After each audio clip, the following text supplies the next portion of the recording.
My eldest daughter is an artist. She loves to create. She loves to create sculptures, paintings, drawings, um, really anything that sparks her creativity in her mind. And this trait runs in our family. I think it skipped a generation with me because I have almost zero artistic ability. But a lot of people in my family do. The ability to capture something with your optical sensors that are in the center of your skull, your eyes, and then replicate it using oil, pastels, colored pencils, or clay. It's a skill that I just think is amazing. And I remember going to all the Smithsonian museums growing up and then seeing everything from the cave paintings from prehistoric times all the way to modern works of Pablo Picasso. And I want to tell you a story that I told my eldest daughter about Pablo Picasso.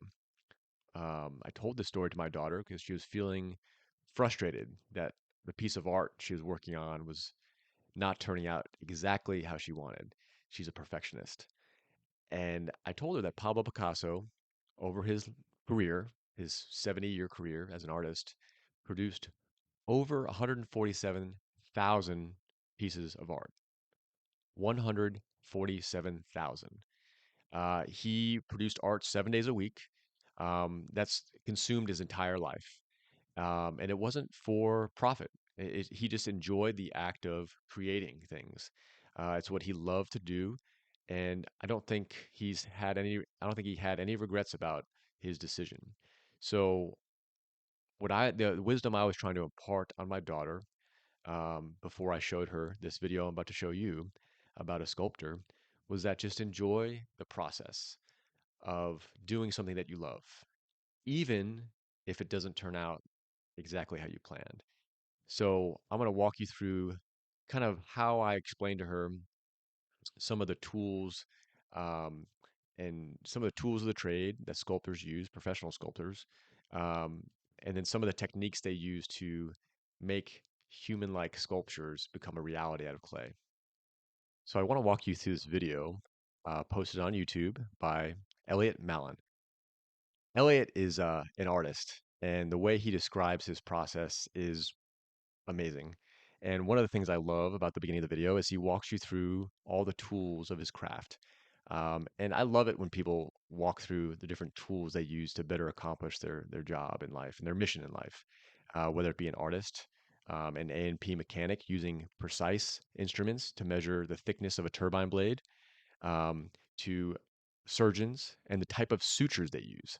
I've heard podcasts and listened to writings from surgeons who are so specific about the various types of sutures they use, and which ones promote healing. We'll go into a video about medical technologies later on. But Elliot goes through the tools and compounds he uses, and it's kind of how he's perfected his craft. He looks like a professionally trained sculpting artist, although I'm not sure of that. But as you can see in this video, he starts to model a human skull. And he goes into some of the anatomy and how to make your sculptures look more realistic, which is probably super helpful for a aspiring artist. And as you can see, as the video progresses, the eye sockets, the ears become visible. And he continues to add little details into the cheekbones, and then later on in the video, texture to the face.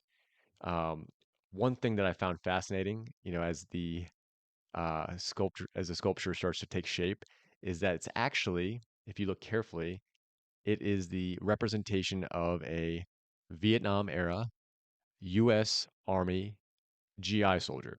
And the reason this kind of stands out, if you didn't hear the audio of the video, is that the load bearing equipment, so the nylon straps that go around the shoulders of the GI soldier that he's depicting, are the same load bearing equipment that I was issued when I first joined the Army. I joined the Army via ROTC through Penn State, and the access gear that was manufactured during the Vietnam War and a few years after the Vietnam War was issued to us as ROTC cadets. And then the soldiers that were in combat, while we were in college, got all the new gear.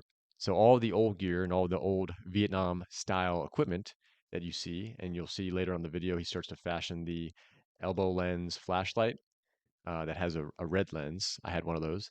and then the medical kit on the shoulders of the right hand side of the soldier LBE. So interesting stuff. I thought you all would find this fascinating, like I did. And one thing that I tried to encourage my daughter to do when I showed her this video was to just enjoy the act of creating.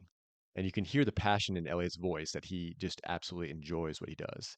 It's so evident in the video, and probably what makes it so compelling.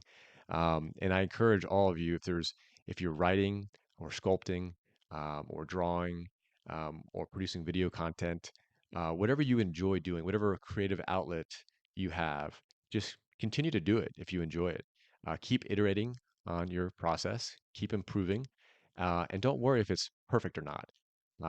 It doesn't matter. If you enjoy the process of creating, I encourage you to keep doing it. Hope you enjoyed the video.